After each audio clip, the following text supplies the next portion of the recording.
What's up, Cam? Hey, how's it going, Dr. John? I'm good, brother. What's up, man? I guess I will just cannonball right on into this one. The question is, how do me and my wife rebuild our marriage after I had a one-night stand or like a hookup, I guess, with her stepmother? Eric, let's just, as they say, back that thing up. Say what? Yeah, really just a wild situation. In all seriousness, like what happened? We were all drinking together. We all killed a bottle of tequila, the three of us within the hour. And then it was just me and her stepmom in her apartment. My wife went downstairs with the kids and all that good stuff, and they were swimming. And basically, she was asleep, and I was on the couch just waiting for her. I was going to wake her up for her work call. She was like supervising or whatever, and had to send a closing email. So I was standing there making sure she woke up to do that. And when she woke up, her top fell off. She was wearing a bikini. Her top fell off, and put it back on. And then I kind of like pursued after that. And so your marriage is over. You're not going to rebuild this. Yeah. Yeah. I mean, I can't think of a more egregious violation, man. I can. Kids and beyond kids, this. Yeah, it's definitely... Yeah, you've blown it up. I think the integrous thing to do is to treat your wife with dignity and respect as y'all make... I mean, I can't think of a more, like, just...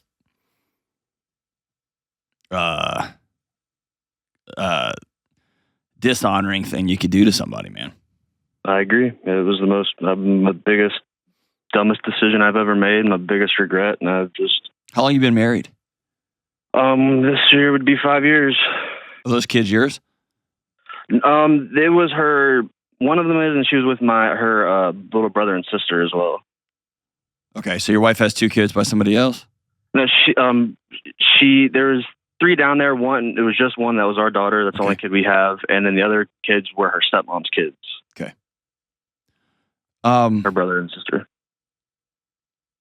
So obviously, this is just like insanely sensational, and it's going to make for good YouTube clips and all that. And you also know that what you did is like, it's just the lowest thing you could do to somebody. But yeah. So I'm not going to kick you while you're down anymore. Like, what's the world been like since then? I've just been trying to figure everything out. Been really, really hard. I mean, I've been trying hard to forgive myself and just to, just work on myself is all I can do at this point. I mean, me and my wife are cohabitating right now. We're still in the same room and stuff. We've been able to go and do things together, and we've been civil and been, nothing crazy. Our marriage wasn't perfect before this by any means, obviously, or this wouldn't have even been close to happening. But does your wife want to stay married to you? She's in limbo right now. I mean, what's the limbo? We just need to work on ourselves. I mean, we've been attached at the hip since we were 17, and really lost ourselves in our relationship. We just got together real quick and moved out of state after that real quick, and then had a baby by 18. And so our whole life was just each other and baby. And then but that's not a bad thing, and that's not a reason why you hook up with somebody's mom. Not at all. There's never a reason why that it should not have happened. There's I'm not trying to make any excuse. I've tried to take accountability from the, Sure. No, I'm saying like there's like this just annoying cultural narrative. Like, you got to go find yourself. No, I mean, you don't. You make a commitment with somebody and y'all figure it out. Right. Y'all decide we're going to build something together.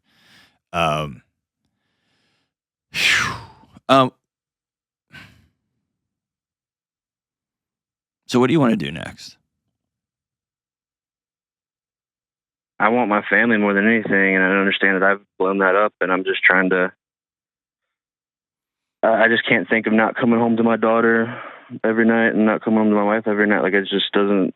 Life doesn't seem like obviously there's more to go, and I'm 23, about to be 24, so there's more to go. Yeah, you're a quarter way. You're a quarter of the way done. First quarter's over. I just can't see life without them. Okay, I really can't. I because you'll have a child together. Unless you're going to abandon this child, you will be in each other's lives forever. Right. All right. So that's a given. I don't know unless y'all have some sort of defining. The only word I could think of right now, and this isn't accurate, this isn't right, but this is the word that's in my head. Y'all have to have some sort of line. Like I'm thinking of the word funeral, keeps coming to mind. You have to have a funeral for what was. What we had is over. And as you described it, this stumbling from 17 into 18 to, oh my gosh, we're parents, to trying to make it all work, to I got really wasted and hooked up with her mom. Like, that is all over. And you got dropped into a coal plunge, like you're an adult, right? And when you're 18, 19, 20 and you have a little one, it's easy to kind of still be a kid, but also be a parent. You know what I mean? Like you're a grown-up adult who may have just blown up his whole life. Definitely blew up his whole life. Right? So there has to be some sort of line drawn. This was, and now this is. And that might be you sitting down saying, okay, I have blown up our life. What we had is over. Both of us have to be adults and sit at this table and decide what we're going to do next. Do you want to be married to me? And she's probably going to say, I don't know, because the thought of answering that question is she knows her life is different now, is blown up, but I don't know that she's metabolized it. Right? Yeah, it's definitely taken some time. It's only 2 months ago on the 8th. And the fact that the knife that cut her is still sleeping in the same bed, that's just really close. So it might mean you going saying, I'm going to take 30 days for you. And I'm going to go live with my mom, with a friend, with whatever, and let the smoke clear. Right. And we did that for about 2 weeks, I would say. And then staying at my mom's, and she lives off a dirt road though, and a bunch of storms came through and made it pretty inaccessible to get through, especially with my car. And so then went to the couch, and then kind of went from there, went back into the bed and whatnot. And it doesn't sound like she's ready for you to be back yet. Yeah, partial. I mean, it's. Does she work? There's, not as of now. She's been at home with her daughter. She's going. I think she's actually starting today to get her GED. She's going the local schools out here and doing the testing and stuff like that. Okay. She didn't get it. So she's taking the GED today? Yeah, sure. She's like starting the classes. I think she's like taking the pre-quizzes and pre-tests and all that stuff to see where she's at. So I want to challenge you. Okay. I know that the life of your daughter will be different without a dad in the home. Okay. I know that. I also know that a wife living in terror of her marriage will negatively impact your daughter as well. And so I can imagine your 22 or 23-year-old wife hearing the most insane news ever and having to stay in the same lion's den of the lion who just mauled her present and her future because she has no money. She has nowhere to go. Right. And so part of me thinks it would be of high integrity to you for you to say, honey, you're trapped, and I know that. Is she still flinching around you? There are good days and bad days. Okay. We've been able to go to the movies, and we were just able to, this last week we went to Escape Room together and went to dinner, and we're still doing things like that and able to laugh together. And, I've been able to be intimate and hug and kiss her. And then other days it's not going like that, okay, which I completely understand. I want to challenge you to sit down with your wife and say, you've heard me say this before, but I want you to hear me say it again. I blew our lives to smithereens. And my ultimate dream is that you will rebuild something new with me. But I also know that you need time to breathe. So for 30 days, I'm going to go live here, and I'm going to take care of all the bills at this house. You're not going to worry about anything. I want you to be able to breathe. And I'm going to write you a letter every day and put it in the mailbox. I would love for you to write. Maybe you present her with a nice journal, like something you go somewhere and buy a nice one today, and put it on the like, I want you to get this stuff out of your body and write down, because I know it hurt you bad. But if you keep hovering and she is legitimately trapped as a 22-year-old with a high school diploma. Did she even graduate high school? No, sir. Okay, she's got nothing. And she has to tread water. You've heard of fight or flight, right? Right. There's another one called fawn, where you have to nuzzle up next to the person who just tried to kill you or just blew up everything because you got nowhere to go. It's the safest place for you. That's her. Okay. Do the next dignified right thing and give her a chance to breathe, and make sure she's got no worries when it comes to money for the next month. Okay. And I guess I have a kind of a wimpier question for you based off of that then. Okay. I just feel like we've both established that we're both just codependent on each other, and that I don't know. It's just hard for me to eat like. You don't even know what that means, dude. That's a couple of 23-year-olds Googling what that term means. Very true. Okay, you don't even know what that means. So don't try to give any diagnostic excuses. You got to be a grown man. You're 23. You just blew your family up. You have to say, okay, I'm gonna do the next right thing, which is to let my wife stand back up on her own 2 feet because I knocked her down. And then we're gonna come to the table, and I'm gonna say, I'll do anything it takes. What does rebuilding trust look like? And after 30 days of the smoke clearing and her catching her breath, she may look across that table and say, nothing. You slept with my mom. Right. Or she might say, here's what it's going to take. I'm going to need this, this, and this, and this. And then you, as a grown man, have to make a choice. Does that make sense? It does. And I'm not trying to minimize the situation or make an excuse, but I didn't fully sleep with her mom. It doesn't matter. Doesn't matter. Doesn't matter. Doesn't matter. It happened. And it's try to take accountability from the beginning and I know. Go from there. She didn't find out or anything. I sat her down and told her, which also doesn't make a difference. But right. I mean, it is what it is. What it is. And you need to understand from her perspective. She lost her mom too. Yeah. Like she's lost everything. And then there's past trauma from her stepmother as well. I would imagine so. I would imagine so.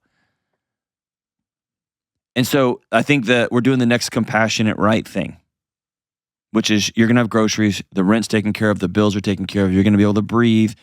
Even if you want to go one step further, which I think you should, I'm going to help with childcare, whatever you got to do.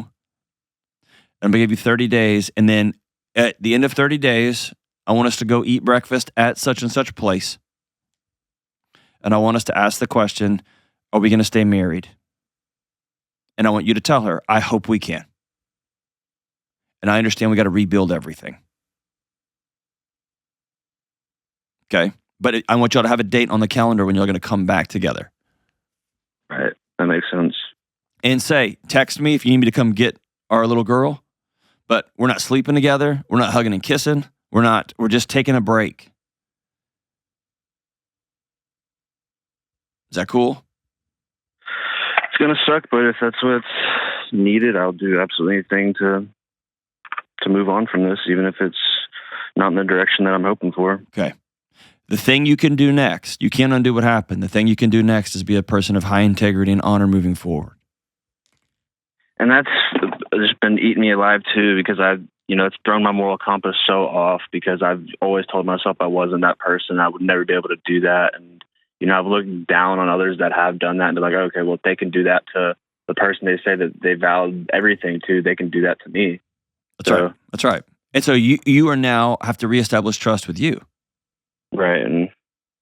And that means you have to do the next right thing. You can't will it or you can't think it into being. You just have to act it. You have to do the next trustworthy thing. I've often found trust rebuilding. If you have other people in your life that you've wronged, it'd be a good time to get on the phone and call them and say you're sorry. It's doing the next right thing with your wife and with your kid. It is going to do some acts of service. So twice a week, I want you to go to a food kitchen. I want you to go do the next right thing that's bigger than you so that you can reestablish trust with yourself. If you go to a local church, I want you to go sit with the pastor and say, hey, here's what I did, man. I blew up everything. That was one of the very first things I did. Good. I went there, talked with him. Went to therapy immediately. We've done couples therapy. We've try to do that stuff. And couples therapists didn't really seem to help. That she didn't really give any, tools to use or any kind of plan of action to. Yeah, sometimes going to couples therapy right after something this big is like trying to go to PT instead of into surgery. It's like being in a car wreck and going straight to the physical therapist. It's just not time yet, man. You gotta reset the bones and stitch somebody up and take out all the bad tissue, let those wounds heal, and then you can start going to physical therapy. Right. Like it's just a matter of going too fast, man.